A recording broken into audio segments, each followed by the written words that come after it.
New York, big city of dreams. I'm coming straight out. New York, big city of dreams.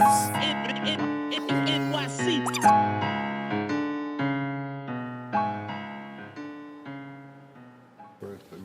I think we can hit the playoffs. You know, everybody do a lot of talking and things like that. I never really been wanting to feed into it on the social media and things of that nature, but I think we have a really good team, and especially with the way I'm working this summer, I believe I take my game to the next level, and it's gonna put us there in the playoffs. Okay, young king. The playoff talk? Okay. You with that? The playoff talk early? If you write anything on your computer, you need to get Grammarly. Oh, I don't know what just happened right now, but Knicks have a solid team though. Like it's possible. It's a maybe.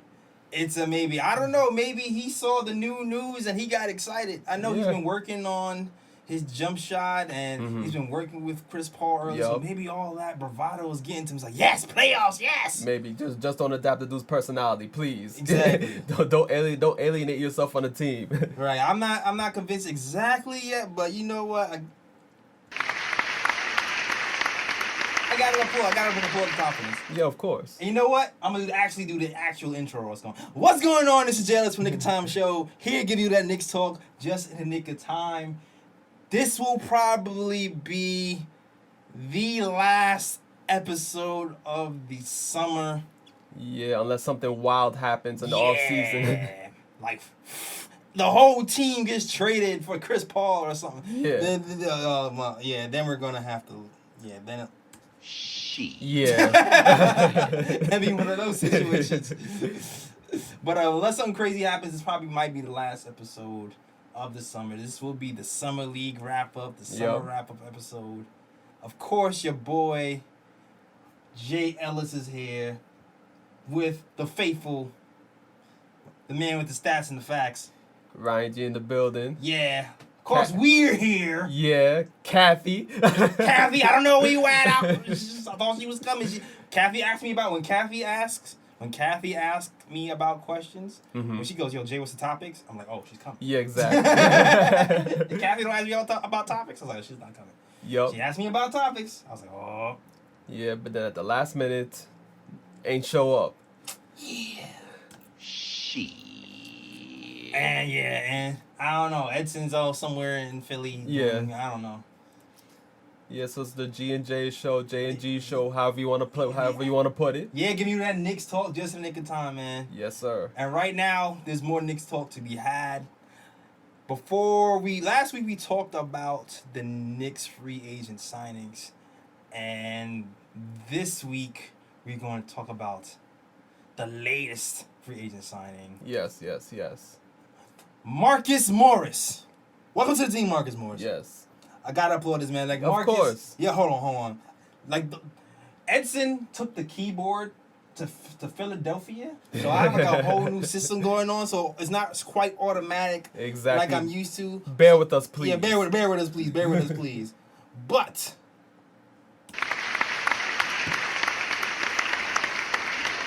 congratulations, Marcus Morris. We stole Marcus Morris from the Spurs. Take that, Popovich. Exactly.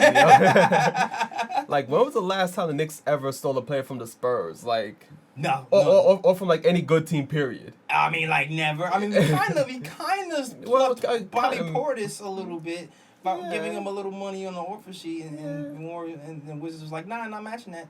Yeah, kind of. That's what happens when you got extra dough to spend. Yeah, true that. We did kind of steal Mario too last season, because I think Mario had interest from the Blazers as well last season, and a couple other teams. He decided to play with New York. Yeah, no, you're definitely right. We definitely did steal Mario from the Blazers. Yeah. And now he's finally there. So, yeah, exactly. But yeah, Marcus Morris. This is an interesting story with Marcus Morris is... Okay, so Marcus Morris was originally supposed to sign to the Spurs. Yes. The Spurs actually had to clear cap and make room to sign Marcus Morris. Yep. So he kind of rubs a little. He rubbed them the wrong way. Mm-hmm. Who did they trade now? I think they had to trade one of their best jump shooters and somebody else to clear cap space to sign Marcus Morris. Only for Marcus Morris to pull a DeAndre Jordan of 2019 and renege on the deal to come to the glorious Madison Square Garden. New York Knicks, goddamn it. Yes. That's right. Top it off for Ninja King. Yes. Now, are you excited? I know the Knicks have been targeting Marcus for a while. You know what? I'll let you tell it. But what can Marcus bring to the team, Ryan?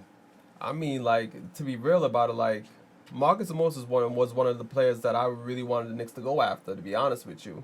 In free agency, besides, like, Julius Randle and players like that to just fill up the roster spots.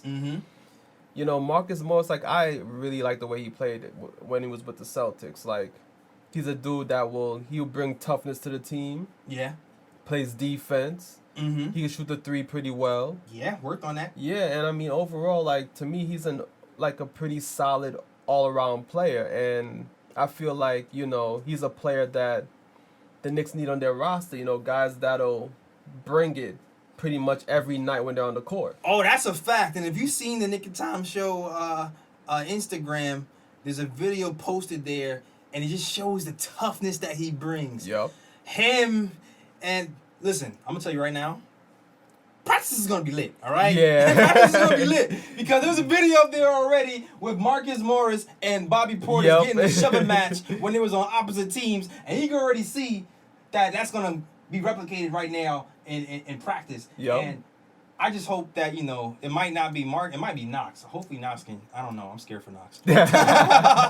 Marcus, don't push Knox. Push Portis again. Portis can take you. Portis punched Mirotic in the face. Exactly. It broke his jaw. It broke his jaw. Knox is still a baby. Don't kill the kids. Yeah. But push him a little bit though. Get tough. Exactly. Tough like, you know, rough him up a little bit, but yeah, you know, just the OD. Yeah, don't OD. Yeah. But he's definitely gonna bring toughness to this team. Validity to this team, 3-point shooting to this team. Last season with the Celtics, he averaged 13.9 points a game, 37% from the 3-point line. Yep. Ever since 2015, I think he's been playing well. He shot 36% the year before that, so he shoots a decent percentage. Yeah. From three, helps spread the floor like we need, and plays D. Yep. 3 and D like we needed, damn it. Exactly, yo. 3 and D like me. And why I love this signing is, look, he's not a superstar, but every signing before this, there's been a little bit of an asterisk. You know what I mean? Like, oh, Bobby Portis, he can shoot your three, but his defense isn't good. Julius Randle, he is a great offensive player, but the defense isn't good. Yeah. Like, Taj Gibson, defense is alright, offense and so. Yes. Like, but he's a little slower and all. So it's like, we have kind of like a two-way player on the team, which is something that we're sorely missing. And he's not super old. Yeah, he's 29, decent age. He's pretty much in his prime. Yeah, pretty much in his prime. Yeah. Still got a lot left in the tank and can bring much-needed toughness to this team. Yes. Now, the chat around town is, well, what the Knicks have so many power forwards. What are we going to do? Who's getting the minutes? Like, are you worried about that, Ryan? Like, what's your take? Because we got Marcus Morris, we got Taj Gibson, we got Portis, we got Julius Randle. What are we gonna do with all these power forwards? I mean, the way I look at it as like competition. Like, you need guys that'll compete, and to me, it's like it helps to improve the team. Like, that's how players get better, when you have to compete with other players for your spot on the team and for minutes. Like, last season, I feel like the Knicks didn't really have that because, you know, they were just sold on, you know, well, let's just play the young guys and let them grow.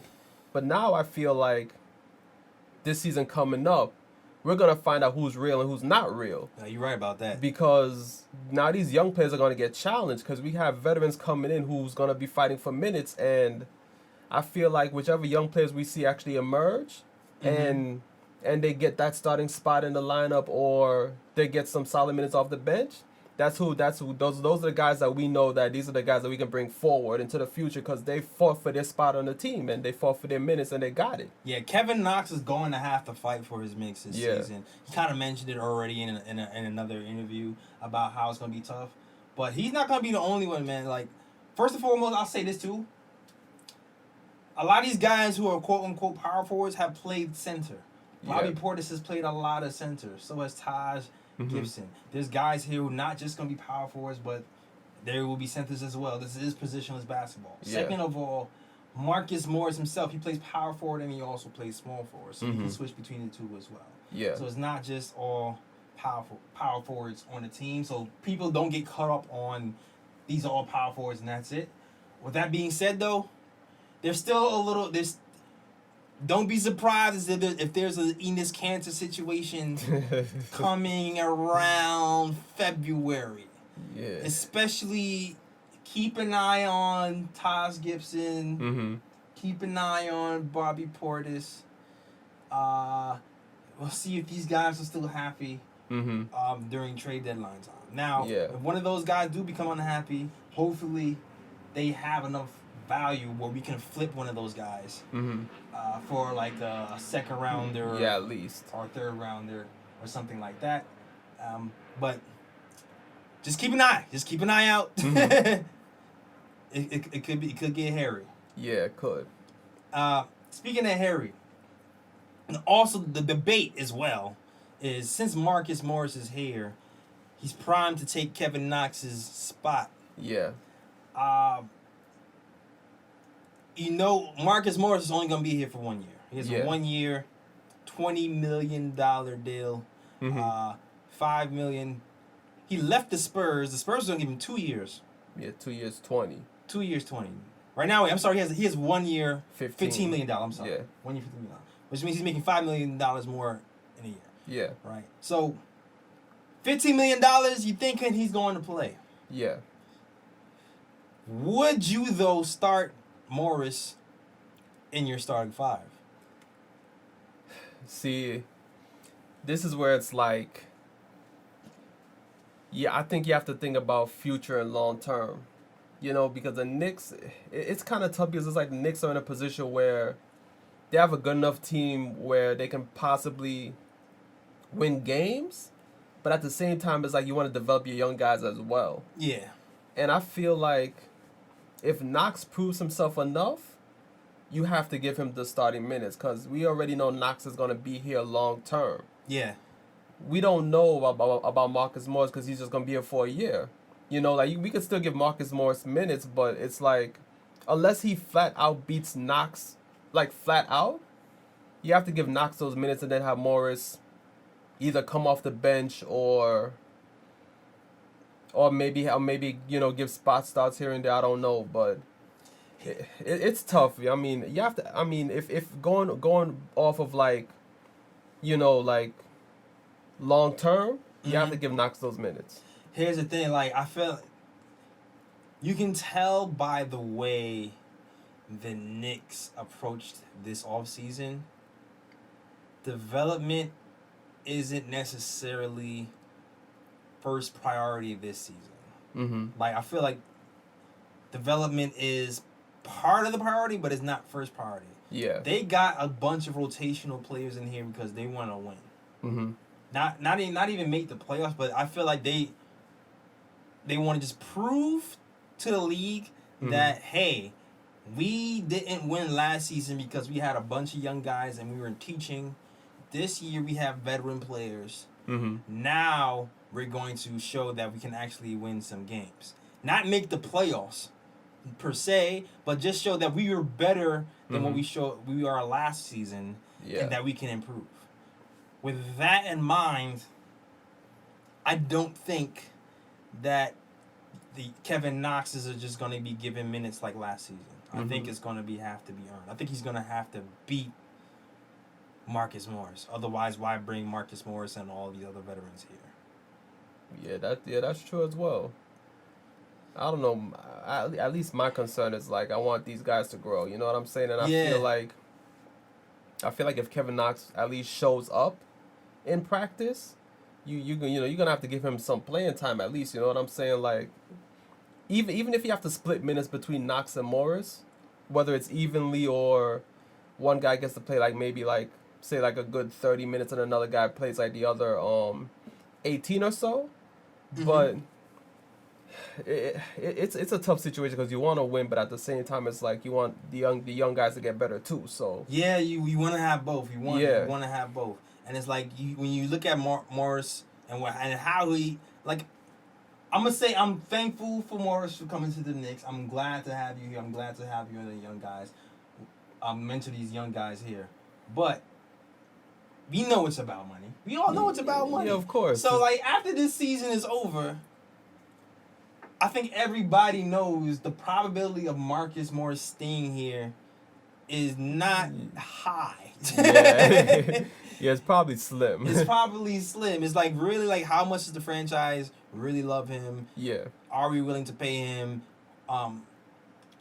Like maybe I can see him possibly lasting another year. Mm-hmm.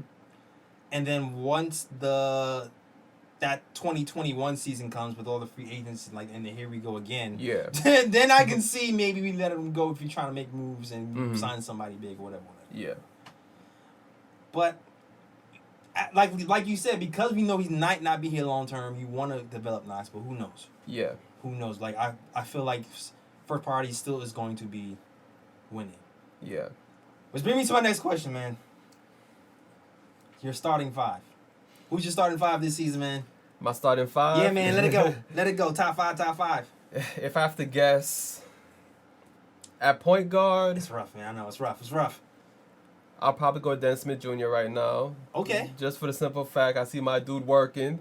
He been working out with Chris Paul, Chris Breezy. Exactly, which I think that'll be a positive influence on him, and I feel like that'll help him to beat out Payton for that point guard position, starting point guard spot. Listen, man, like DSJ, besides Julius Randle, the person with the highest upside on the team is DSJ. Yes. So you hope he put it all together. If we have a DSJ putting together with Julius Randle, it would be a great season for us. Yes, sir. Okay, now the wings is tough. Here we go, buddy. Tough. Here we go. Oh man, the wings. You saw Summer League, man. You saw the Summer League. You saw how Mr. Barrett got down. Exactly. Did that build some confidence in you that he's gonna win that top spot, brother? I think you have to go at Barrett, number 3 pick. Okay.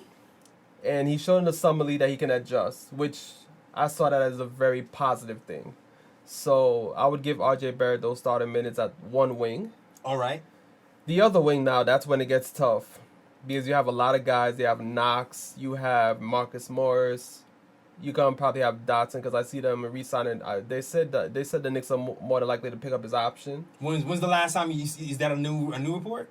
It's the same report for like a few days ago. Because here's the thing, because okay, we got Marcus Morris, right? Only because Reggie Bullock has plantar fasciitis, right? Yeah. And those of you who follow the Good Time show from years back, yeah, that might be funny to you. For those who are new, you're like, what the hell is that about? Exactly. Anyway, Lance Thomas had plantar fasciitis, aka bad feet. Yes. Like Kathy was saying. And it really Tim Hardaway Jr. too. And it really messed up their playing time and the efficiency, and it didn't allow him to play a lot of games. Yeah. Reggie Bullock, good signing. But he has plantar fasciitis now. Yeah. And because he had plantar fasciitis, it gave us a lot more money to sign Marcus Morris. Yes. So I've seen reports that said the Knicks are willing to still sign Reggie Bullock. If that's the case, I'm like, yo, what's happening with Dot? That's why I'm confused. I'm sorry to mess up your top 5. Yeah, I know. Well, okay, so Dot's is a maybe. Yeah. Free Dot still. Yeah, I hope free my man Dot. Still Hopefully. in. But yeah. Then, like you said, Bullock looked like he's gonna be here too. Then you have Ellington. And it's just stacked in the wing position right now. If I have to go with another wing to put besides R.J. Barrett, I'm gonna have to go with Knox because I like the improvement I've seen from Knox in this year's summer league, and I'm just hoping that he can bring it into the regular season. Hold on. Let me try this. Hope I don't mess it up. All right, there we go. So I'm hoping that Knox can just continue to bring that same energy that he had in the summer league into the NBA regular season. So I put Knox at the other wing. Power forward, your front line, you gotta be Julius Randle. It gotta be Julius Randle. Yeah. That's the easiest decision. Yeah, there is exactly. To make. Who? The guy who scored like 20 points, 8 rebounds last season. Exactly. And had a better shooting percentage than Porzingis. Yeah, we're gonna start him. Exactly. So I think Randle's pretty much a no-brainer at the other forward spot. And then center, to me, there's no really competition there either. It gotta be money-making Mitch. It definitely gotta be. Hold on. See, I don't see if I had. I'm sorry, I missed the moment, man. It's definitely gonna. There we go. It's definitely gotta be Mitch. Yes, man. it gotta be Mitch. So yeah, my starting five is Mitch, Randle, Knox, Barrett, DSJ. I'll take that. My starting five, I'm going to say. I'm gonna start off with DSJ. Mm-hmm. I'm going to pray to Lord Jehovah that the jump shot is there, because you know my fear. I've been seeing it all year with RJ. I know. Like, we need guards that can shoot. Please, Lord. Please, let DSJ be able to shoot. Exactly. And the thing is that, like, if Payton could actually shoot, I might would consider Payton in that starting point guard spot. The thing is that he can't shoot either. Nah, so it's like damn, we still. Yeah, that's what I'm saying. It's like, so it's like. Kadeem Allen? What? I mean, we gotta be realistic. Kadeem Allen, he might not see playing time this year, because it's like right now, on the pecking order, it's like you're behind DSJ. Yeah. You're behind Elfrid Payton. Yeah. Now, Frank is up in the air, because I don't know what the Knicks are going to do with Frank. But if you want to look at upside, Frank is above him too. Yeah. So it's like he's like the fourth point guard on that list right now. So I don't know if Fizz sees it that way, but you're kind of right though. Yeah. You're kind of right. But I'm going to say DSJ, and hoping that was Keith Smart working on the jump shot with him? I think it was Keith Smart. Don't quote me. I think Keith Smart was working on the jump shot with him. RJ, the young bull, Barrett. Yeah. RJ Bully Bull. That's his name now. Yeah. RJ Bully Ball Barrett is his name, yo. Yes. Copyrighting, so don't copy me. I just came up with that just right now on the spot. RJ Bully Ball Barrett, right? Number 2. 3. I'm gonna let Knox earn it, man. I'm gonna let Knox earn it. I'm going with Morris. Okay. I'm going with Morris. Morris averaged more points last season. Shot better percentage from 3 last season. Played better defense than. That's the real big thing. Yeah. He is a better defender than Knox. Better defender than Knox. Right now he's better than in almost every way than Knox. Yeah. Even though I'm not even going to front. The shooting though, Knox might have him with the shooting this season. Yeah. Possibly. Yeah, but I was talking about defensively though, because the way I see Knox defending the summer league, there's improvement. There is improvement. Yes. He's not as bad. He's not as. There's improvement. This thing's happening. Yeah, it's improvement. This thing's happening. Off ball's not that good. Yeah, off ball. Yeah. It's decent. It's decent. But I'm gonna start Morris. I'm gonna let Knox take his lunch. All right. Let Knox take his lunch. Knox has, of course, the higher ceiling. Yeah. And hopefully he takes his lunch by like December or something. Yeah. Of course, number 4. Everything else is like easy. Yeah, pretty much. Number 4. Yeah. Mitch number 5. But it really gets tricky. Oh, I have my constellation. Okay. This is my constellation starting lineup. Okay. Off kilter. Elfrid Payton. Okay. Free dot. Yeah. Free dot. So you got the defense and the shooting and the guards. Yeah. With Marcus Morris. Mm-hmm. And then Julius Randle and Mitch. Okay. I mean, it could happen. That could happen. It could happen. You know what I'm saying? There you go. Or you can do the Frank at the. I don't even. If Frank can shoot. If Frank can shoot, but I don't know. I don't have any proof right now. I mean, I don't have any proof right now. I mean, if you want to be real about it, this is the season we're gonna find out about Frank. This is the season because if Frank is still with the team when the season comes, he's going to have one hell of an uphill battle to get playing time. Yeah, he might not even be here, dog. You don't know what's going to happen. Yeah. You might look at FIBA. They might look at this FIBA game like, nah. Because he's supposed to be playing in FIBA soon. Yeah. If he makes his team. So we're going to see what's going to happen with Frank. Yeah.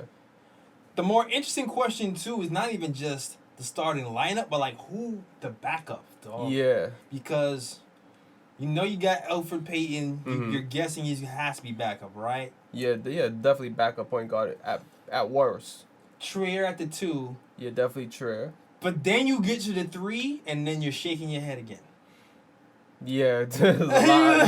Yeah, there's a lot of wings. There's a lot of wings. Because even if you have Marcus and Knox has to play. Yeah. But you're looking at this kid, Iggy, Mm-hmm. from Summer League. Oh, yeah, Brazdakis, yeah. And you're like, dog, are we going to sit him? We can't sit him, right? Like, he's doing everything. Yeah, he's a good player. He's a good player. Like, you can see there's going to be some angry fans about playing. If we lose a lot, there might be some fans like, dog, come on. Play Iggy. I mean, unless you want to play small ball and have him coming at the power forward sometimes as well. I mean, that's the thing, too. Like, he's supposed to be... You kind of question his athleticism and if he can even guard the 3. So yeah, people will say, okay, well, yeah, power forward would be his ideal position. But then we got 27 power forwards on the team right now. Yeah. So, like, you play him in power forward, then now what? Yeah. Portis at center, and then... I would play Portis at center. I like a small ball type lineup and space the floor. I would do that. And then Taj Gibson asked for a trade in around February. Yeah. Yeah. And the crazy part is Taj Gibson can still play some defense, and that's something we need. Yeah, true that.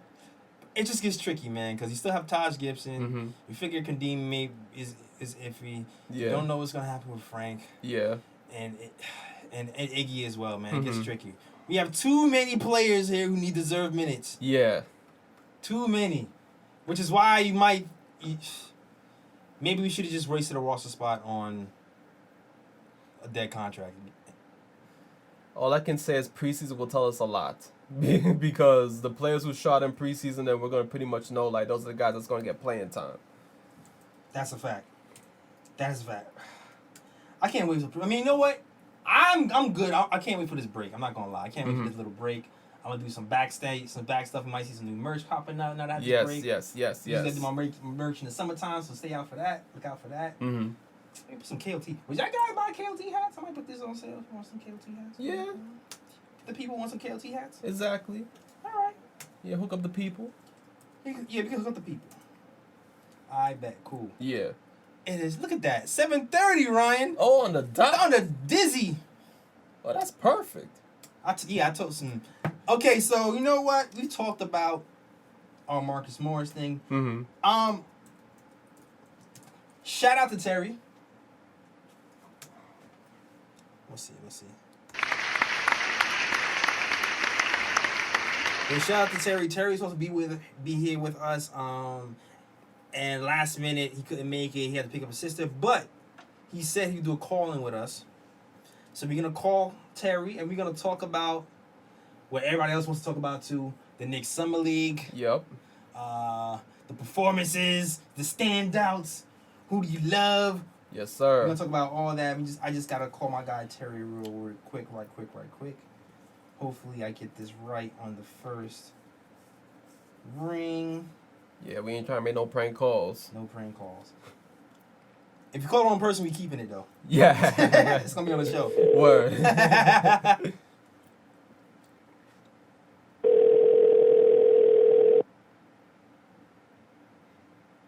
Phone is ringing. I don't think I warned him that we was calling at 7. Wait, I think I'm supposed to text him first. You did say text him first. He did say that. Right. He did. Wait, I think I... Yo! Yeah. Hello? Yo, yeah, what's up? Yeah, what's going on, Terry? This is Jealous from the Good Time Show, of course. Yeah, you know Ryan G. What's up, guys? How are we doing in Knicks Nation? We are okay, man. Yeah. We're fine. We just finished. We just finished talking about Marcus Morris and what he thinks he's gonna bring to the team, and now we're gonna talk about the RJ haters in the summer league. This is all about the summer league talk right now, man. So let's. Got you. Yeah. All right. Yeah. So you know what? Do you have the stats for the summer league? I got individual game stats. I don't have like averages. Okay, we can do the individual game stats. So you know Yeah. what? We're gonna start out. We're gonna talk about the last game of the season with the Knicks versus the Rui-less Wizards. Yes. The Hachimura-less Wizards. Yes. Yeah, But man. you gotta say most exciting game. I mean, I'm out here in the living room, jumping up, losing my voice. Summer league, something's definitely wrong with me. But good to see. I mean, that fourth quarter, man, I felt like I was at the Garden. They were just killing it, jumper after jumper, execution, passing. Tyler Kavanaugh getting back to back. Yeah. Kavanaugh. He was beasting. Yeah, he actually just got signed. He's going to Germany. I peeped that. I definitely think he's someone who, you know what? One thing I'll say about our offseason, just to get off topic a bit, but I do wish they, I'm not a big believer in 15 guys all wanting minutes being a good strategy. We were just talking about that. I genuinely believe your 13th guy should be a young prospect. Your 14th guy and 15th guy should be guys who are going to go back and forth between G League and the NBA. When that your 15th or 14th guy played 20 minutes last year, which is the case for our team, every single guy in our team except for the rookies played over 20 minutes per game in the NBA last year, especially if we fill it out with Bullock as the last guy. Mm-hmm. So we got to see. But I like Tyler potentially, or even Wooten for that last spot. Mm-hmm. It's probably not going to happen. But you'll see what happens with Kenny. But just back to the game, you really saw, I think what you saw in that last game even might have been weaker competition, is what we wanted to see, what we thought we'd see earlier, because guys know each other. And even though it didn't happen how maybe many thought, I think our summer league, I'm very happy with our summer league. I think the first game, it wasn't really a loss, man. We were about to win. I was there. The building started shaking. So that's not a loss to me. That's a victory that would have happened. It's growth, right? man. We got to grow, dog. Yeah. It's all it is. You got to take time to water a plant and watch them blossom. Exactly. But hold off 1 second, Terry. First, we're gonna start off. Hold on 1 second, Terry. I know. Hold on 1 second. Hold on 1 second. We got a tradition here on the Knick of Time show.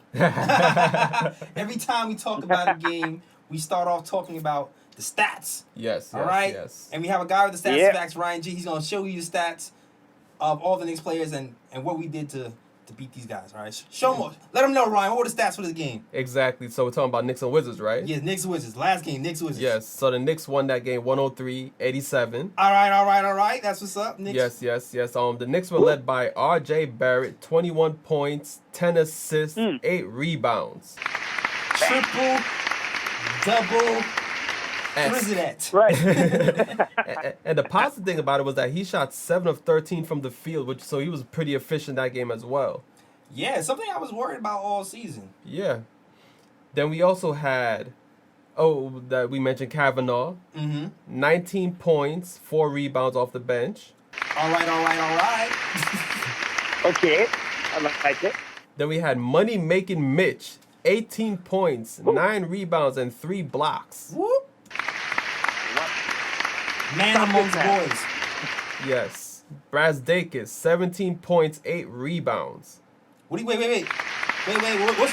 your name for Brazdakis, Terry?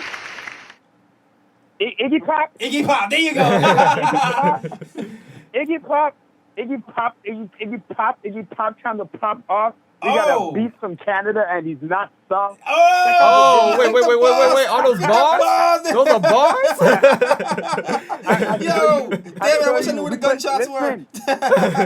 Listen, we shot that video 2 weeks ago. I don't know how Iggy hasn't seen it yet, but I'm hoping he sees it.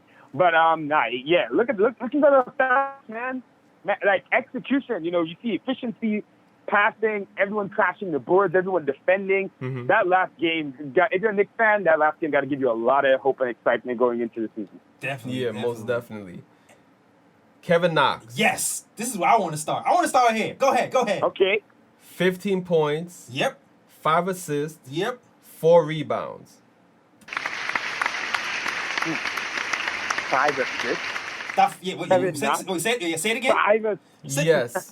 I don't know if you can get the sound effects over here, but we're hearing the clap button a lot because he said 5 assists. Yeah. Right now. And special shout out to Kenny Wooten. Whoop whoop. He only had 2 points and 2 rebounds, but he had 5 blocks. He was blocking shots all over the place. Oh man, Mini Mitch. Yes. Mini Mitch. Yo, Whoop, man. wait. Whoop gotta get a. Can he get a 2-way? Can he be in a G League? Yeah, man. We need that man. We need that man in our life. I already know we got too many power forwards and those things, but I like him, man. You know, in the No. Those that have media power forward narrative, I'm shutting it down. Kenny Wooten can play center, but I think those 5 blocks were all in the third quarter, right? I believe. He went on a spree. I think I read that. I don't think they were all in the fourth. I don't think they were all in the third. But I felt like he went on a crazy spree in the third where he had like 3 blocks. Yeah, he was blocking shots all over the place. Listen, he said that shot to a backward violation. Yeah. Yo, I think that's the one thing Mitch got to show him, man. Listen, man, don't block all these shots out of bounds. We need to retain possession. Yeah. I mean, it gets the crowd hyped though to send the shot all the way to the other side of the court like a little kid and playing like on the preschool basketball court. Yeah, like that's cool to see. But you know, we need those possessions, boo. Yeah. We need them. And you know it's funny too because like because it didn't catch me the first time when I saw him play because I was like, yo, this dude look familiar. I'm like, yo, where this guy come from? Where'd he come from? But then when I remembered, I was like, yo, he played at Oregon, and I remember Oregon in the NCAA tournament. That dude was a monster on defense for Oregon. I don't know. How does a guy like that go under the radar? I don't know. That's why Ninja P we trust, man. Yes. But yo, you know what? I'm gonna start talking about Kevin Knox though. Mm-hmm. And Kevin Knox, to me, like the passing. I know everybody's been saying this. The passing of Kevin Knox is the thing that surprised me more than anything else this season. Before, he seemed like he just kind of barreled into people all the time. Once he drove and got into the paint, he flailed his arms, lost control, and there was either a turnover or, I mean, he got to the hole sometimes. Mm-hmm. But a lot of times it was a turnover or just a waste of possession. Yeah. And to me, you can just see that he knew where the players are going to be on the floor before they were even there. Mm-hmm. And he made quick, decisive decisions. Yep. And you saw it from game 1 in the Summer League, and you seen it progress into this last game, game 5. Mm-hmm. Love what I saw from Knox, man. Yep. Listen, Kevin Knox has been screaming silently in his style. Don't forget about me, son. All offseason, he's in the gym grinding, and we saw it in Summer League. The passing, he's recognizing reads quicker. Mm-hmm. And even though you still see some of that tunnel vision at times, you even see him knowing that he did wrong, coming back in next position and changing it. Mm-hmm. Whereas last year, you might just see him running himself into a brick wall over and over. Yeah. Last year, despite the inability to pass, it was actually, I was happy to see someone, ready to go to the rim and deal with whatever happens. But obviously, he wasn't skilled enough to really be efficient from there.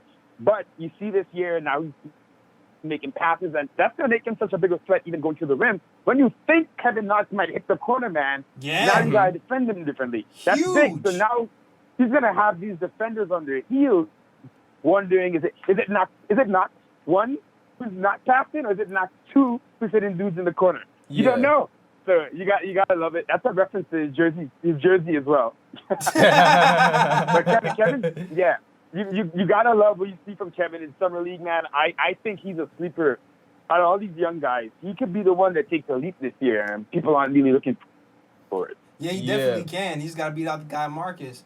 And the other thing too is I just like the way he initiated contact. Mm-hmm. He just seems like he finishes a lot stronger this year. He's drawn a lot of fouls, and hopefully that'll be able to translate to the next level once he gets to like the NBA competition. But he drew a lot of fouls and was able to finish through contact. Yeah, like in that game, he took 12 free throws, which is like unheard of for Kevin Knox if you date back to last season. Yeah. Yes, I mean he's definitely showing that he's able to like get to the rim and finish through contact and things like that. But what also impressed me, like, there was this one play, I think, in the Wizards game where, like, originally, like, you would not see Knox do a play like that. Mm-hmm. But that play impressed me so much, I was just like, wow. I think it was a play where when he caught the ball inside the paint, but he was off balance, and instead of like trying to force up a shot or whatnot, like he just passed the ball out immediately because he saw the guy open on the wing for the three. Yes. And they knocked down the three. And I was like, yo, that play, I was like, yo, Kevin Knox is really growing up before our eyes right now. Those corner 3 reads, man. Listen, I think I cried when I saw that. Yeah. There were onions in the room. There was a tear. I know what's going on. But the fact that he didn't bring the ball down there and either, give an offensive foul, lose the ball, or toss up an off-balance shot, and he immediately, before landing his second foot, hit Iggy in the corner. Yup. Wow. Come on, man. Yo, guess what? He's still 19, man. Kevin Knox is still 19. He's still 19. He's not even 20. Was he 20 like in a month? Yeah, like 20 in a month, yeah.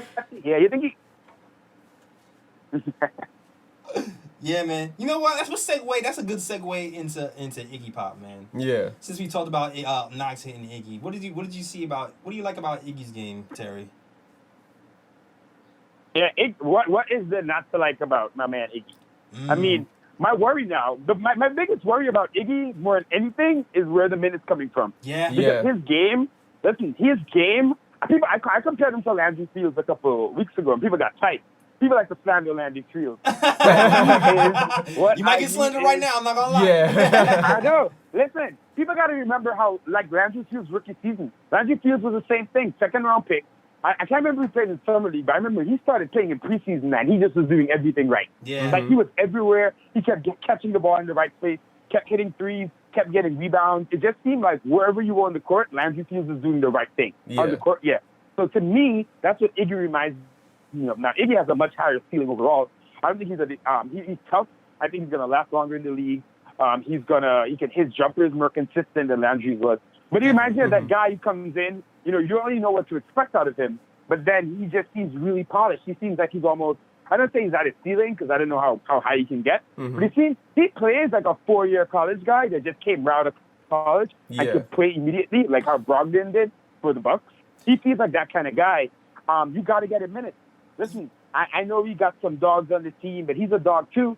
So you got to find a way to get Iggy some minutes because this guy should not be in the G League and should not be on the bench rotting away. It's going to be rough, needs man. minutes. Yeah, Fizz don't need to get him right. He's right already. Just Iggy minutes. You know what it is too? He competes every play. Every does. play, the rotations, the defense, he just competes. Yeah. That's what you love. Yeah. Man, and you know what it is too, man? Players love playing with guys like that. You know, I'm interested to see how Trier fits in with this group, Alonzo, because I could see it maybe not being a great fit, but I could see the vets. You guys loving Iggy because he's a guy who's just going to go out there and do whatever he needs to do to make the team win. And, big dogs going to like little dogs like Iggy. Yeah. Yeah. Trier is somebody I always think about because I know he has like that alpha mentality, so I wonder about him when he's veterans and see. I wonder how that mix is going to be, but yeah, Iggy, he's one of those guys. First of all, like the post-up game, the fact that he's ambidextrous, and he can post up with either hand, and because he can turn, shoot over both shoulders, left or right, and pass. Yeah. Once he's in the paint, he's always a threat to do something, and he's never gonna look stupid once he's in there. Yeah. Because like there's guys in the paint who kind of like once they're in a spot where they can score, they don't know what to do. Yeah. He seems already polished where I can turn right, turn left, or if someone's gonna cut, he's gonna pass him the ball. Yeah. Quick, fast, and easy. But Iggy had such a nice little pass to Mitch yesterday. He was in the lane, and then he hit him between two defenders, bounce pass. I mean, you don't want to say a guy's a full package or whatever, drafted 47, but the kind of his baseline of all his NBA skills is so impressive for a guy to be even drafted that late. Like I feel like no matter what, he's like a solid B- in like everything at least. So like you're getting a guy who's not going to hurt you on the court, but who has the mentality, and he thrives off of momentum, which is why I could see him at the Garden just getting hot and the Garden going crazy. He seems like that kind of guy. Oh, yeah. He's going to give you like Iggy's the kind of guy who give you a random 40-point game. You know what I mean? Like he seems like that kind of guy. That's and I'm glad we got him. I'm glad we got him. I'm glad we got it. And even the fact that which game was that where he hit like the game tying I think three? the Phoenix Suns. The Phoenix game. That showed me something, man. That showed me. I was like, oh, he got those. Yeah, and he got those. He got the big ones. and this yeah, that's definitely a pause. But yeah, but this just because this just solidifies why I was hyped that night. Because y'all remember the chat? I remember you was mad hyped. You got exactly. Iggy, man. Yeah, because I saw dude play at Michigan. I liked this game. You and Spencer was hyped. Yeah, because I was like, if you watch him at Michigan, like you could tell, like he's such a smart player. Like he rarely does anything wrong when he's on the court. He doesn't have really any holes really in his game. The only thing that really is to his detriment is he's 6'7" and a power forward. Yeah. So you wonder how that's going to translate at the next level when you get in these big power forwards. You know he's going to compete though. Yeah, that's never in question. Yeah, you know he's going to compete. But you just love him, and he's one of those glue guys.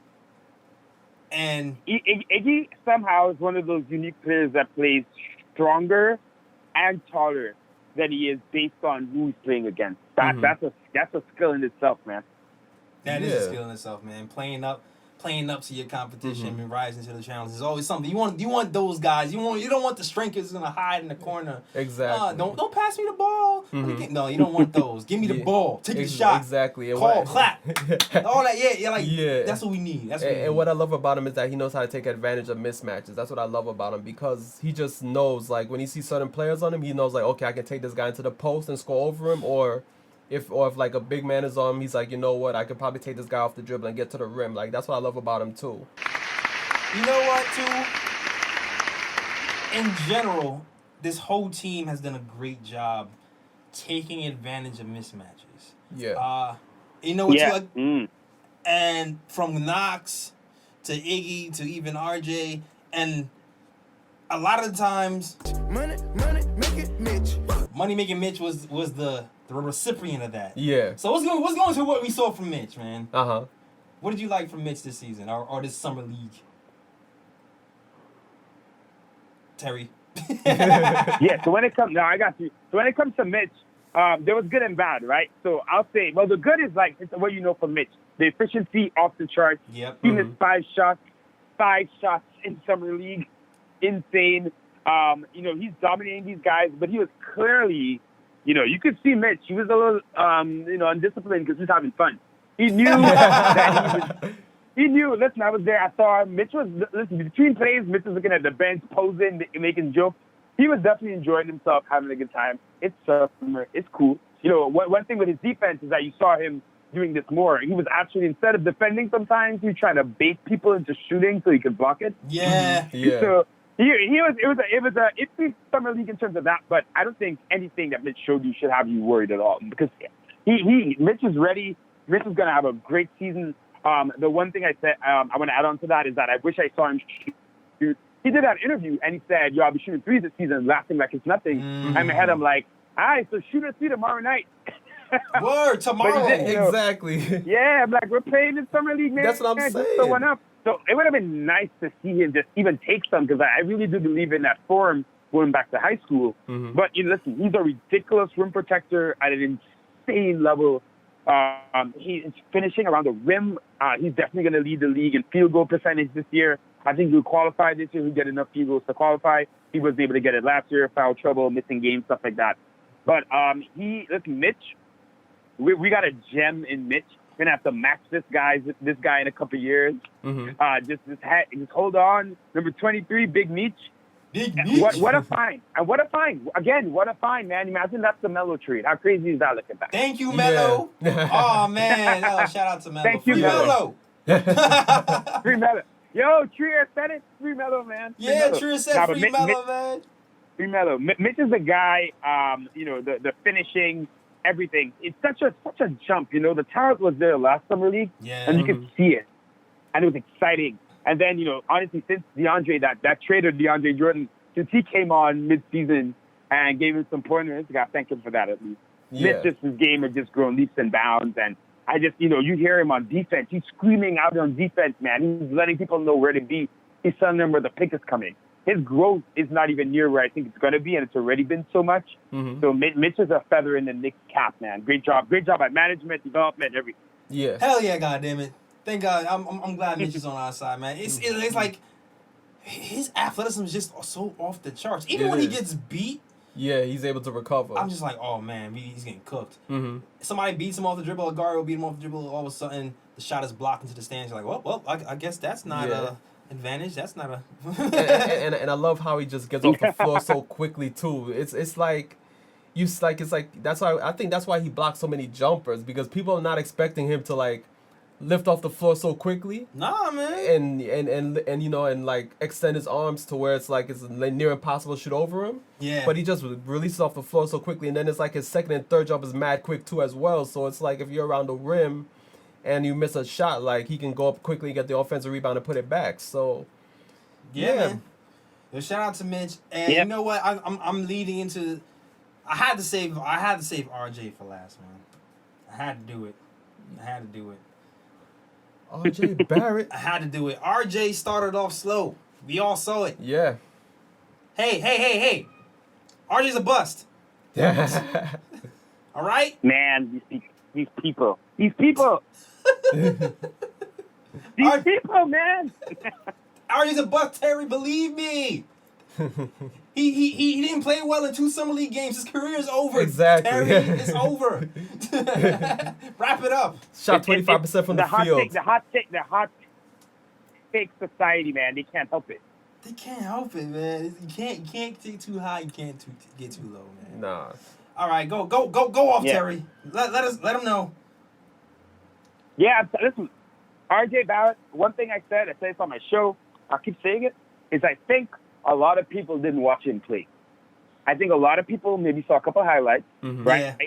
You know, he's a wing. So you're excited by the fact you got a wing coming in the league. And I think they're just thinking he's going to be maybe just like high flying, or, you know, ISO guy, dunking, taking threes, whatever. RJ's games are much more varied than that. And I think that's what we saw. And you saw even RJ himself. I felt like the first 2 games he was trying to be that guy people thought he was. And then when he kind of took a step back, you know, handle the ball more, let the game come to him. Yeah. We saw him turn into who I think he's going to be. I think RJ this season, for, you know, his rookie year, I see RJ getting more triple-doubles than 30-point games. And that's a good thing to me. RJ's going to get to the line. Listen, he's not as fast as people thought. His athleticism is not that upper elite level, but he wants to win. And I said this a million times, Matt. Him wanting to be here, him wanting to win, and him being so self-motivated, to me, more so than any individual skill he has right now, gives me faith in him. Because RJ is gonna grind to the core. It reminds me of Kobe. You know, he gets that Maple Mamba thing. It's Kobe. It's that whole thing of like, I'm gonna do whatever I have to do to get my skills up and get to where I need to be on the court. His body's already crazy developed for his age. He's still gonna put guys around. Yeah, you saw him in Summer League, you know, as the games went on, he got a bit more shifty in terms of how he was using his footwork and his weight to get to the rim. He wasn't blown by guys, but he was finding a way to get there, using his physicality. His body, like I said, his body's ready for the NBA. But it was great to see, and as his confidence grew, this is the thing with him, kind of like Iggy. Now you saw him last game against the Wizards, 2 for 4 from deep. You know, he's hitting threes. One of them was in motion. I was like, RJ Barrett's hitting an in-motion three-pointer right now. Yeah. I love it. I think the ball's got to be in his hands.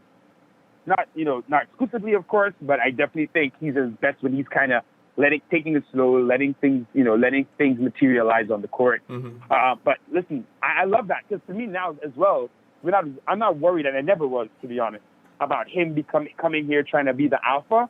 I know a lot of people are trying to put that on him and say, you know, RJ's going to be doing everything. Now I feel like even more so with more evidence that RJ's going to come in, he's going to play his game, he's going to rebound, he's going to make himself an asset if the scoring or the shot isn't falling. And he's going to pass, he's going to be active, and his defense, man, like he played defense in some of these. He was really man, the defense surprised me. Yeah, even though, listen, he's not going to be a plus defender at all. So don't come back talking in 8 months, tell me Terry told me RJ could defend. He's not going to be a plus defender. He's not going to be a plus defender rookie year. But what you got to love is that he competes. His footwork needs work, but he's strong enough to hold his own. There's a lot to like with RJ Barrett. I think the Knicks fans, listen, and it's funny, right? You ask Knicks fans today, would they trade RJ for Zion? It'd be interesting to hear the responses. Yes, young king. Yeah. Yes, young king. Man. But really nice finish for him. And you know what, too? Last thing about RJ, I actually love that he started off badly. Because I think, had he come in the Summer League and just killed it, like he came in, there was nothing for him, he's destroying everyone 5 games in a row, looking like a beast, I think he would have come into the season with some false confidence.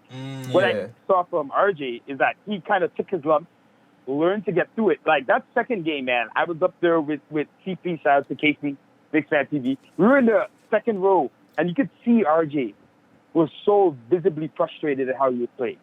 It was taking like he kept his, he was able to keep an even keel on the court, but you could definitely see that, not that the pressure was weighing on him per se, but that he knew that he should be playing a lot better, and he was taking it. Like, it was on his mind. Yeah, so and he's plugged in too, because I know you saw this, Terry, that he was responding to people on social media talking about he was a bust.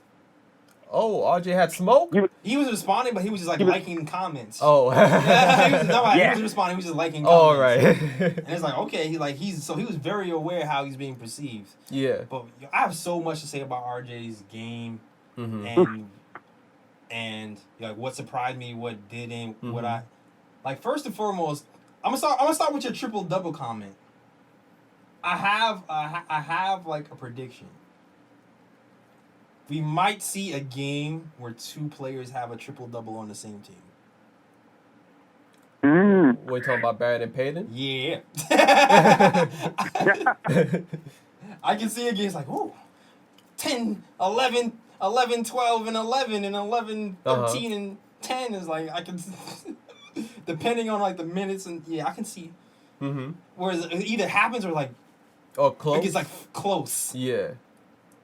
But that's just some weird thing I was thinking about. But that's just weird. But back to RJ.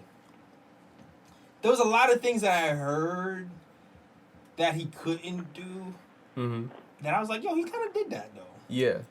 For instance, the passing, right? Yep. He was touted as, you know what, he can pass. He's a really good passer at the top of the key. He can't pass once he gets past half court. Once he gets past like the foul line and then it's in the paint. I actually felt like he made a good amount of plays below the foul line. Yeah, whether it be lobs to Mitch or cutters. Like of course he didn't do that first game. That first 2 games, the first game especially, I felt like he was forcing the issue a little bit. Yeah. He had all the problems that he had on Duke, he had in that first game, but he quickly adapted. Yeah, he did. So I felt like, that was a nice thing to see, that the passing was able to translate. Also, kind of what we suspected too, like he needs the ball in his hands. You're wondering how that's going to happen with DSJ here and Elfrid Payton here.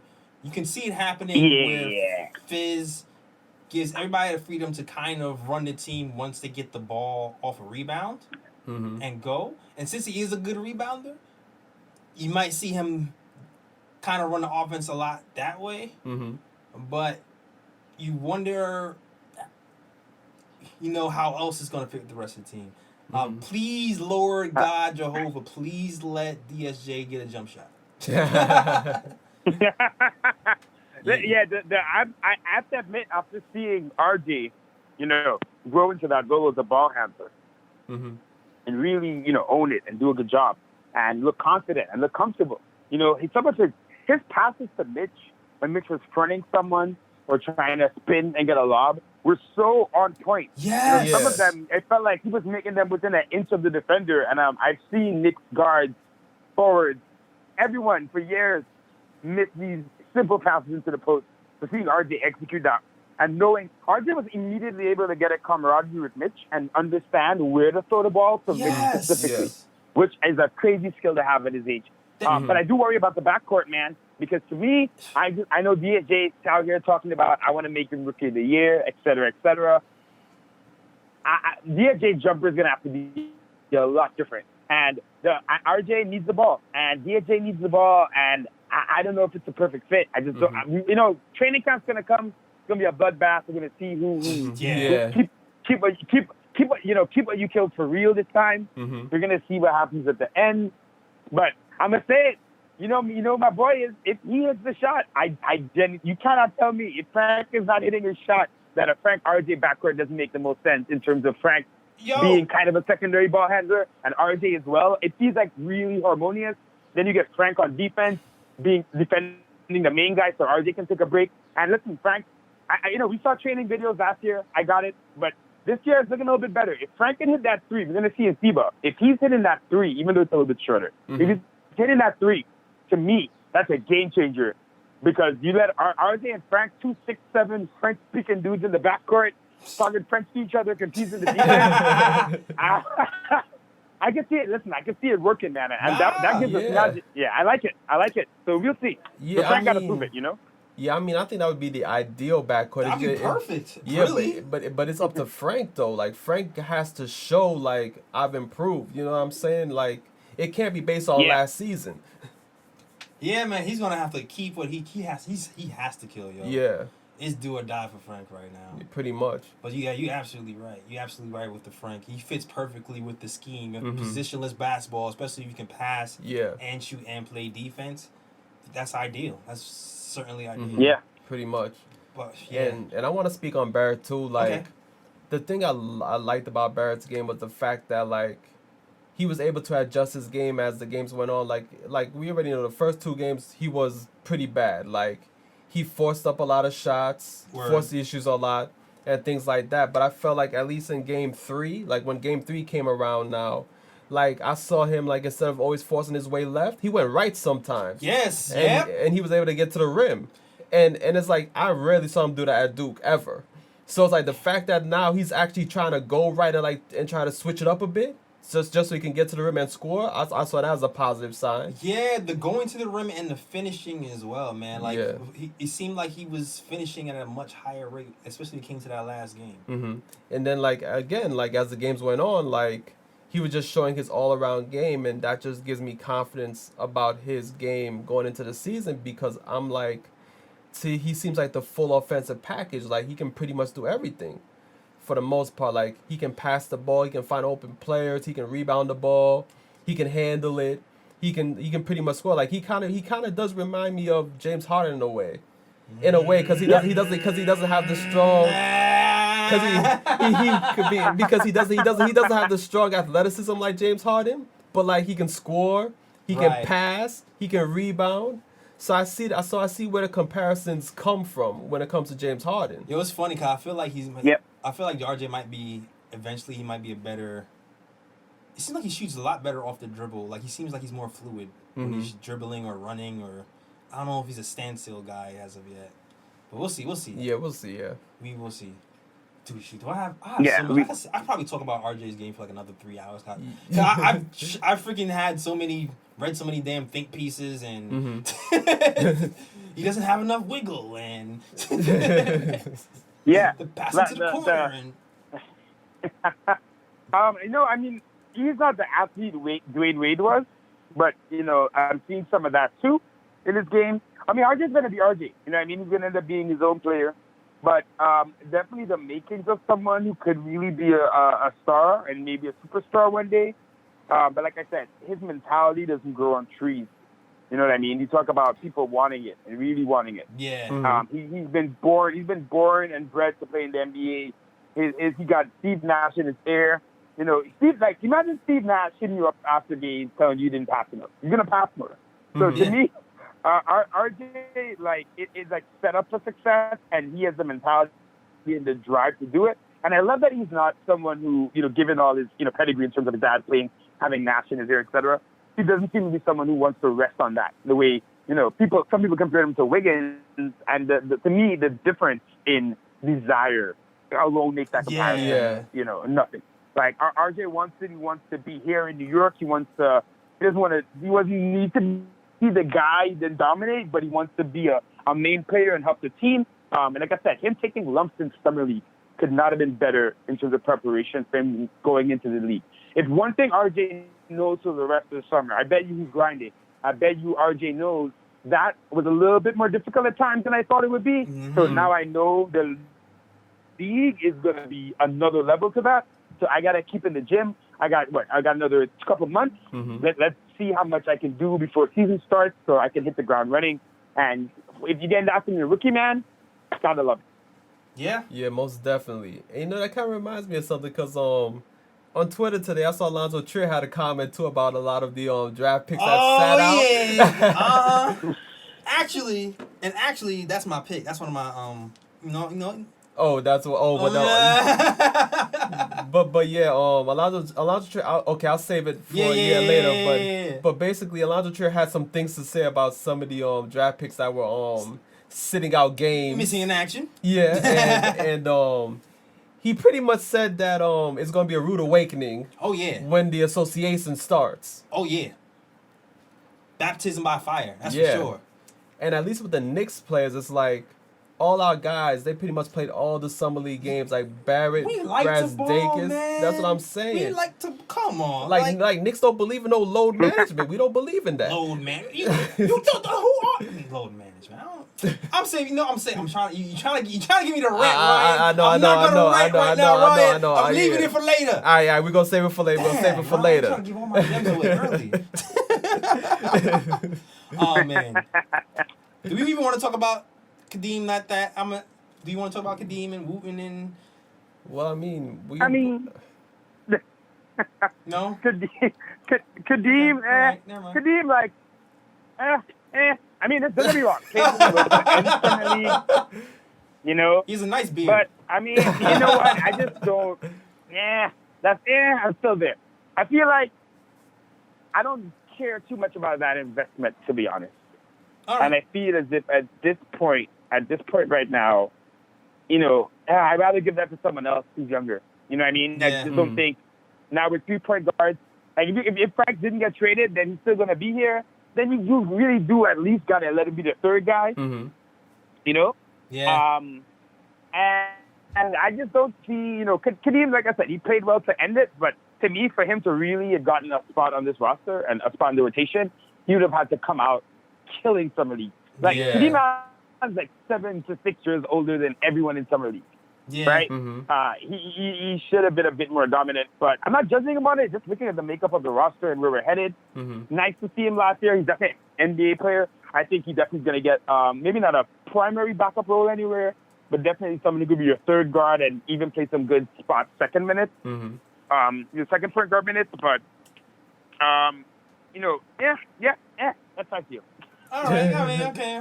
Yeah, I mean, we pretty much said the same thing earlier in the podcast. We were talking about that whole point guard situation as well, and we pretty much said the same thing. Like, you know, with Dennis Smith Jr., then he got Payton, then he got Frank. It's like, where's the really space for Kadeem Allen? Like, it's going to be hard to find this guy any type of playing time, period. Yeah, and right now he's on a 2-way contract. Do you feel like with Wooten playing the way he is, do you feel like that might be transferred?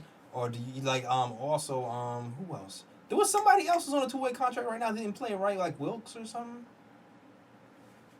Well, you got Wilkes. Wilkes he didn't play, so you have to see what happens with him. Mm-hmm. Hinton, what did Hinton get? What did he get?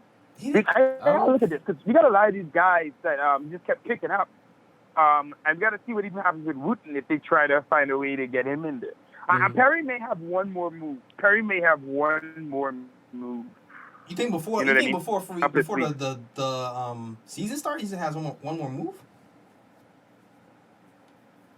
In the meaning, either if we don't sign Book, right? I wouldn't be surprised to see, you know, I'm just saying, the roster, people have been locking in Reggie Book as that 15 spot. I have a feeling that may not be it. I don't know if he'll do a trade, but let me say, let's say Frank goes to FIBA and Frank sucks in FIBA. I could see them maybe trading Frank, you know, just doing whatever they can at that point. Right. I wouldn't be shocked if there's one more little thing that Perry has cooking, but we'll see.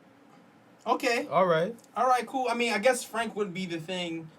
If any, like, you're right. If Frank, I think I have read that if Frank doesn't play well in FIBA, that they might use that as an excuse to kind of just let him loose.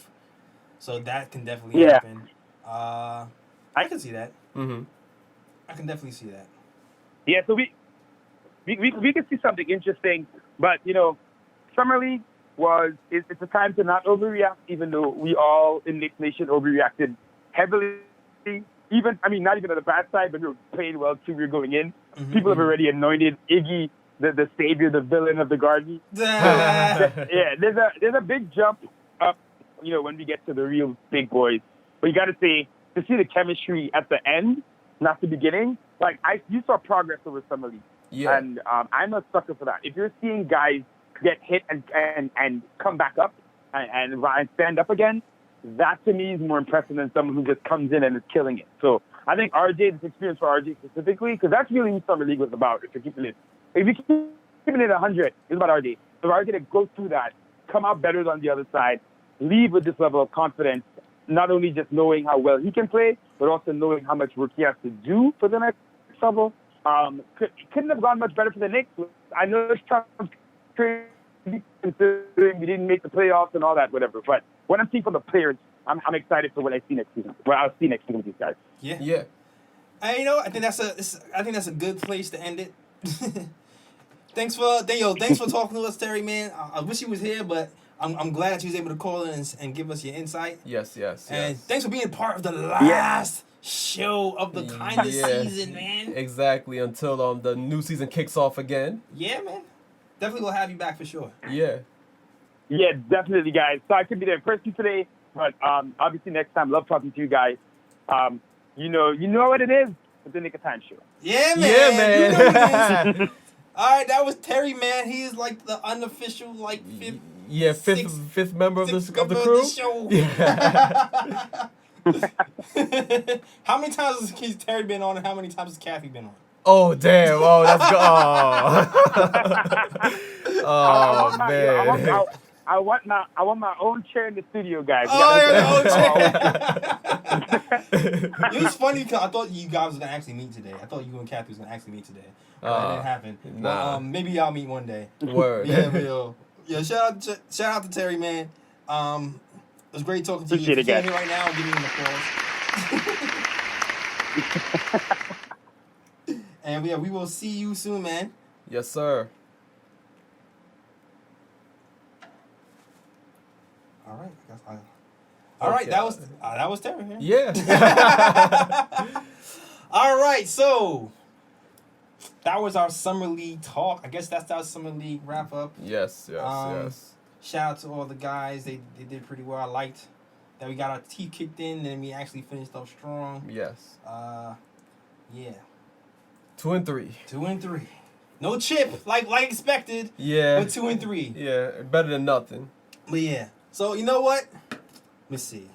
It is time for the sacred part of the show. Oh. Yeah, the ooh picks. The ooh picks for you guys who are just watching for the first time, because there's a lot of first time watchers right now. The ooh picks are the best picks of the week. I mean, the best plays of the week. We just talk about all the things that happen, all the basketball plays, all the dunks, all the blocks, all that stuff. We're gonna talk about it. We're gonna highlight it. First and foremost, I'm gonna go first though. Yeah. I'm gonna just do one. Uh-huh. It's not basketball related. It's just like life. All right. Knicks life related. Yeah.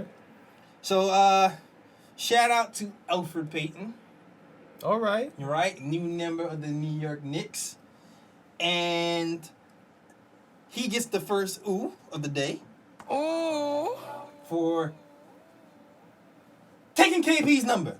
He got number 6. He's gonna do it right by number 6. You know, take all that bad energy out of it. You know what I'm saying? Be a real point guard. Show him how it's really done with number 6. We like Travis Weaver in number 6, and now we like Elfrid Payton. Shout out to Elfrid Payton for rocking number 6, and I'm hoping you do it justice. Yes. Take that man's number. Take that man's number. Oh man, do you have anything, or should I do something else? You can do something else right now. I'm looking up an ooh pick actually. All right, cool. So let's see. Second ooh pick, I'm going to give to. Let's see. I'm going to give this pick to a defender. Not who you thinking. Nope, it's not Money Making Mitch. My guy Wooten was playing defense on a guard and looked like he was going to get beat. The guard blows right by him. It looks like he has a clean path for a layup. But no, hold on. Hopefully I get this button right.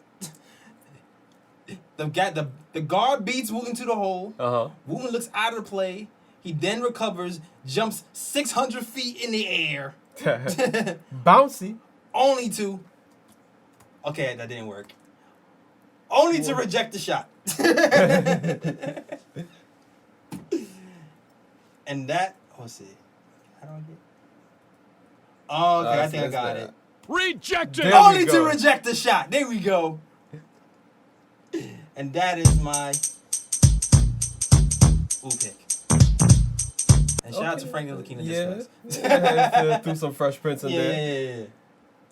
All right, so my ooh pick is it involves the second round pick Iggy. All right, Iggy Pop, as Terry calls him. Yeah. In the game against the Wizards, he was bringing the ball up the court. Mm-hmm.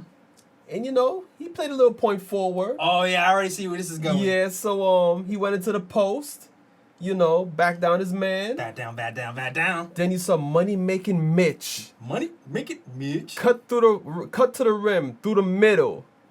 Iggy spotted him, placed that bounce pass to him. Perfectly. Mitch rose up, slammed it home. Oh. Nice. Yes. And my other ooh pick is the development of Kevin Knox. Oh. There was a play in the Wizards game where Knox had actually two plays. Okay. Where Knox had the ball basically in the post or in the paint. And instead of forcing up the shot or making a bad decision, he found his man on the wing. Okay. The first play was he had the ball in the post. Then he turned around. I think he turned on his left side because he was trying to go through the middle. Okay. He spotted R.J. Barrett on the wing. Oh, yeah. Yeah, so he threw the ball out to R.J. Barrett. Barrett spotted for three. The future! Yep. Threw it up. Oh. Hit nothing but the bottom of the net. Then we had another play now where it was a quick play in transition. It was just beautiful basketball. Mm-hmm. Because I think during the game, Isaiah Thomas was one of the commentators. Oh, God. Yeah. I'm sorry to bring back bad memories. Oh, my heart. Bruh. Sorry to bring back bad memories, Knicks Nation. Why was the hold on. I got early bro pick. Alright. Early bro pick. Bruh. Why during the middle of the Summer League game are they just covering the entire screen with Isaiah Thomas talking about his years when he was a kid playing basketball? The game is long. Like, switch back to the game. I don't want to see Isaiah Thomas all big when the Summer League game is on. Like, come on, dog. Like, bruh. All right, go ahead. Yeah, but even Isaiah Thomas said that this was beautiful basketball when he saw it develop. But it was a play in transition. And again, Knox received the ball when he was in the paint, but he was kind of off balance. Right. So instead of forcing up the bad shot and making another bad decision, again, he finds Iggy. Yeah. Towards the wing. Oh, yeah. Passed it out quick. Iggy shot it. Nothing but the bottom of the net again. Oh. Man, Iggy Knox, man. These young kids are getting it together, man. They looking real good in the Summer League, dog. I like what I see. Yes, sir. There's a lot of ooh picks, man. There was a lot. Yeah. Like, there was a play where I think RJ was on the right side, and there was a play when RJ was a fast. I think it's kind of like a sort of a fast break, like a delayed fast break. RJ has the ball on the left side of the court. Mitchell Robinson is burling down the court, puts his hand on. RJ recognizes the mismatch, lobs the ball to Mitch Robinson, perfectly in his hand. Mitch catches it for an easy 2 points. Yes, sir. There was another one where it was like RJ was on the right side, and he does like a little pick, and then lobs to Mitch Robinson for an alley-oop. Oh. There was another one where Iggy Pop was getting hot. No, not even who my man who just signed the deal with Europe. Kavanaugh. Kavanaugh was going off. Listen, Kavanaugh was a big reason why the Knicks even won that last game, because he went off for like a quarter in the fourth quarter. Was when it was a boxing. Kavanaugh was going off. RJ had the ball on the right side of the court again, set a pick. Kavanaugh gives the ball to Kavanaugh perfectly in stride. Kavanaugh hits a nice, pretty floater on the right side. Yes, sir. It was a lot of nice pass. It was just pretty basketball. Yeah, it was. And that was RJ's 9th assist, I believe. Yeah. There was a lot. I could go on for another hour. I know, man. The only thing I hope for is that when the regular season starts, there's that many ooh picks when the regular season starts. Yeah, yo, because it's the passing was just refreshing. Yeah. There was so much passing between RJ, between Knox and Iggy. All of those guys just, I don't know, like it was contagious. Or I don't. It was beautiful. Yeah, it was like clockwork. It was clockwork, man. Yeah. Shout out to our guys, man. Shout out to our guys. Yes, sir. All right. Yeah, we it's that special segment. Yeah, it's that time. It's that time. If you're new to the show, or you've never seen this part of the show before, this is Alex Collins' favorite part of the show. This is Bruh. the Bro Picks. Bro Picks. Now. Yeah, let's get back to that tweet. Yeah, let's do it. Let's do it. Ryan has alluded to this earlier today. I'm excited. There's a lot of fans excited to see all these guys play for the first time. They're really excited to see these top tier draft picks play in the game. But for some reason, a lot of these guys just don't want to play. And thank goodness RJ is not one of those guys. He's the top 3 pick. He said, I'm playing every game, and that's what he did because he loves the game of basketball. Hell, I'm not even a professional basketball player, but I know me, when I'm playing in the park, I want to play every damn game I can. Yeah. So for these guys to not want to play is ridiculous. So first bro pick goes to these prospects who are load managing these games, man. Yeah. Like, should we name them? I mean, Jared Culver. Bruh. Oh yes, especially him. That's the big one right there. Why, my guy, as Kathy would say, my guy. Why are you not playing, my guy? Like, what is it? Why he missed the entire summer league? They said it's because he wants to study what the Timberwolves are doing on offense, and I'm like, hold up a second. It's summer league. Isn't your team coached by coaches on the coaching staff? Aren't they running the same type of offense that you're going to run during the regular season? Bruh. Hello. Like, come on. Like, study learn it firsthand against competition. Exactly. With teammates who know the system. Like, that's common sense. That's what I'm saying. So I'm like, it makes no sense. Like, and then you have other guys load man like these. Oh, I'm gonna miss this game because I've shown like I'm gonna stick with Jared Culver, but there's other. That's the biggest culprit to me. Mm-hmm. But that's my first. That's my bro pick. That's my biggest gripe for this week, man. The only guys I excuse really is Ja Morant because I know he was just coming off of that knee surgery. If you're coming off knee surgery. Exactly. And Darius Garland too because I knew he was coming off the knee surgery as well. Those are the only 2 guys I really excuse. Yeah, that's different. You come off knee surgery, that's different. Yeah. Like, don't you chilling at home, you playing Xbox? You playing like, no, right? Nah, you should be playing, yo. You ain't playing 2K and not playing Summer League. And then he had some draft picks. They played some games, and then other games they sat out. But our guys, they were like, nah, we ain't sitting out no games. We playing every single game, getting better. No days off. Exactly. No days off. So, brother, you guys for that there. Word. Oh man. Oh, my second bro pick goes to everybody who said RJ is a bust after one summer league game. Exactly, yeah. Bruh. Call him out. Call him out. Because the career is not over, man. Exactly. The career is not over because you did bad in one summer league game. And it works the other way around, too. Mm-hmm. Because he got a damn near triple-double in his game doesn't mean he's going to be the best player in the world either. Exactly. And because he was a bust, he was a bust. Because he had a bad game doesn't mean he's going to be the worst player in the world. It's summer league, dog. Exactly. It's summer league. Remember when Knox was killing summer league last season and he thought he was going to be the second coming of Jordan? It's summer league, dog. Yeah. It's just summer league. Everybody calm down.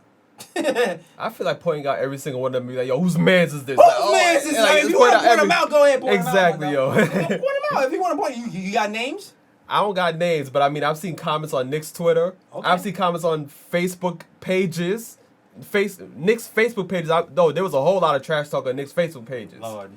People talking about, RJ's a bust, and like, this is why they didn't want the Knicks to draft him, and this and that, and blah, blah, blah. Like, for example, this is one guy. Oh, boy. on one of the Knicks Facebook pages, and he specifically said after the first 2 games, he was like, "This is why I didn't want the Knicks to draft R.J. Barrett, because the guy, he forces up shots, he doesn't know how to operate in the offense. This that, like he just coming up with a whole bunch of BS." After 2 games, and like there was like mad Knicks fans in the comments like, "Yo, dude, it's just two summer league games." And let's be clear, I've been here every week talking about R.J. Barrett. Everybody knows I had my concerns about R.J. Barrett. Mm-hmm. But at the same time, I also understand he's a rookie. Yeah, yeah, exactly. He's a rookie. I can't say this kid is definitely going to be A, B, or C based off 2 summer league games. Yeah. I'm going to give everybody the time to develop, make mistakes, be good and bad. Mm-hmm. No matter who you are, no matter if you're Frank, no matter if you're Knox, no matter if you're RJ, I'm going to give you a few years before I'm like, you know what? I don't feel comfortable going this direction with this kid. Yeah. I think it's time to move. Yeah, exactly. And the funny thing about it is that this same guy that after 2 summer league games was dissing R.J. Barrett, after the 5th game against the Wizards, he came back now and he was like, and he was like, you know what? If RJ actually turns out to be a good player, I'll gladly eat my words. So he changed his tune up ASAP. Me. Bruh. Brother, that guy. Yeah. Oh, man. All right, so the broad picks. Oh my gosh, I think I have more too. Oh, you have more broad picks? Oh man. Yeah, I actually have another one. All right. What's my dude's name from Duke? He used to play for Duke. You used to play for Duke? Yes, Allen. Grayson. Oh, man. Allen. Bruh. How, Sway? How do you foul out with 8 seconds in a summer league game? Bruh. Whose man's is this, man? Was that the game when he got like 2 flagrant fouls or whatnot? Yes. Yeah. My man got into the game, got 2 flagrant fouls in the span of 8 seconds, and was kicked out the game in summer league. Oh, Have man. you not learned to control yourself? Have you not learned not to wind up and then hit somebody? Have you not learned yet? I mean, to be real about it. He's dangerous. Yeah, to be real about it, dude could not control himself when he was at Duke, so it just carried over to the NBA. Yo, how many times of scrimmage do you think his teammates fight him? It gotta be off. Gotta be. It gotta be off. Man, listen, you just be glad Bobby Portis is on your team. Bruh. Word. Oh, man. All right, I think I'm done. All right. So my first broad pick is going to LeBron James. I don't even know if it's a direct bro. I don't even know if it's a direct bro on LeBron James per se. Mm-hmm. It could be combined. It could be LeBron, Nike, etc. Everybody together. That's where it's going. Yeah. But LeBron likes to make friends. Yeah. And when AD came over through trade to the Lakers, he was like, you know what, man, I'm glad you're here. So I'm going to gift you my number 23 jersey since that's the number you wore in New Orleans. Yeah, because we friends. Exactly.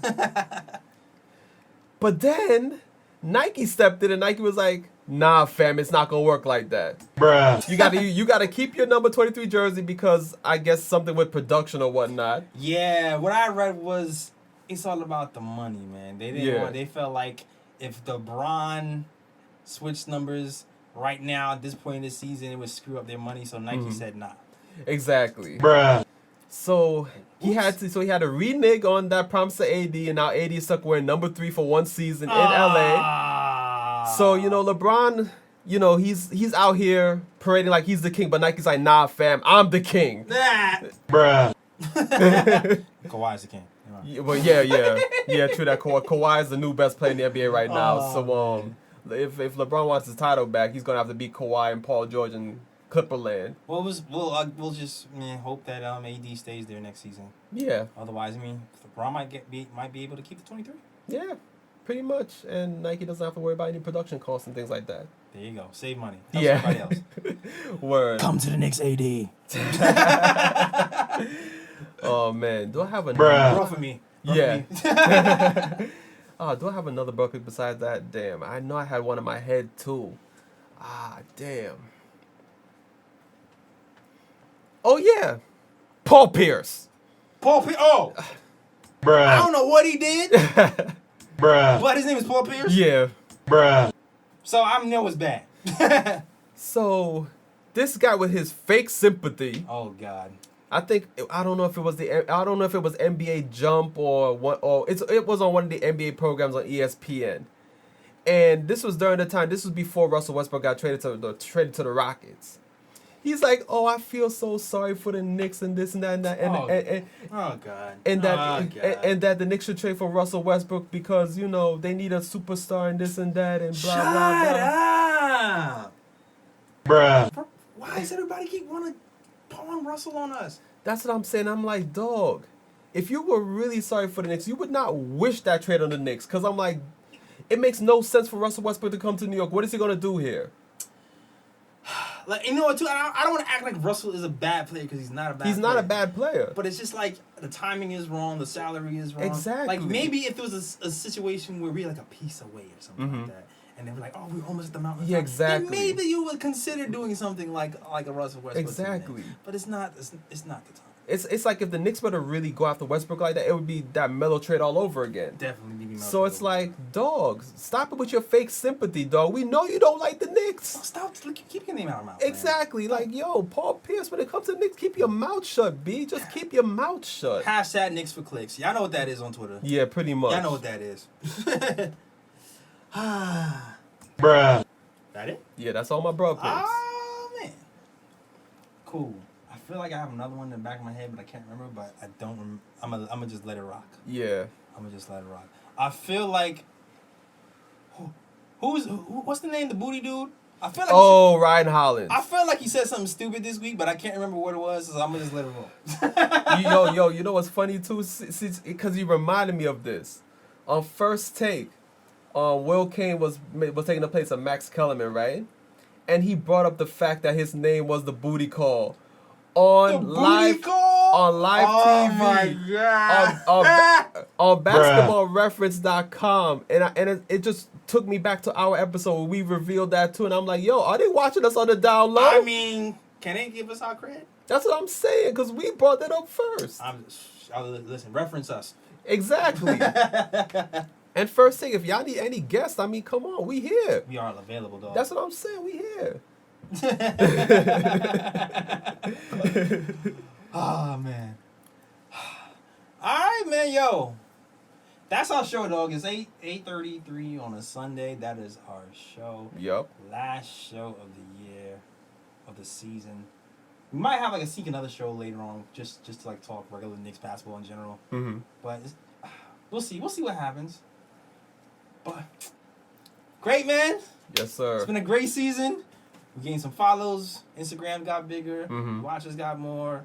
Fast, you know what I'm saying? Yes, and thank you, YouTube viewers. 3,000 hits our last episode. Yeah, 3K views last episode. So shout out to YouTube land and YouTube viewership, man. Hopefully that keeps expanding the way we want to. Sponsors, listen up. The views are going up, so hit us up. Exactly. Views and subscribers. Yeah, subscribe. So please subscribe, like, comment to this channel, and share it through. Because if you want to spread this love, we want to share this KOT love. Yeah. I know there's not a lot of shows like this, and we want to let it be known that there is a voice for Knicks players, for Knicks fans here at the KOT show. Yeah. And you know what? And it's a unique voice too. It's not like everybody else's. Exactly. So, and going back to Knicks players thing, like, yeah, Knicks players, y'all can come through too. Interviews. We're here. Speak to the people. Speak to us. Nate's been around the world, though. Nate, holla at your boy, man. Word. Nate, holla at your boy. You can tell us why you would want to come to play the Knicks game. Tell us why. Tell us about how you like Dolan, Yeah. Why you would choose the Knicks over everybody else. Tell us, man. Exactly. And Amari Stoudemire, if you want to come through talk Knicks basketball, we're not going to disrespect you like the other Knicks podcast Yeah, did. we're not disrespecting that guy, Amari, man. Amari is real. Amari, come to the show, man. It's all love. Word. You came over here first, put the Knicks back on the map. Yes. Respectable. Came here as the only guy who was like, I'm going to put the team on our back, and you did. I mean, unfortunately, the injuries took over you. But Yeah. admire that, man. You always have a special place in the heart for Knicks Nation. Man. Exactly. All right, man. That is our show. Good to see you again. Yes, sir. Shout out to Edson Sean and shout out to Kathy, man. Yeah. Love those guys, castmates. See you next time. I'm trying to find this intro button before I say peace. Wait. The IGs? Oh! Yo, I am bugging. Yeah. I am bugging. Yo, you can find us on Nick of Time Show on Instagram. Also the KOT Show on Twitter. Also on Facebook. Shout out to Dash Radio for housing us so far. You can find me on Instagram as well at JLS Draws Things.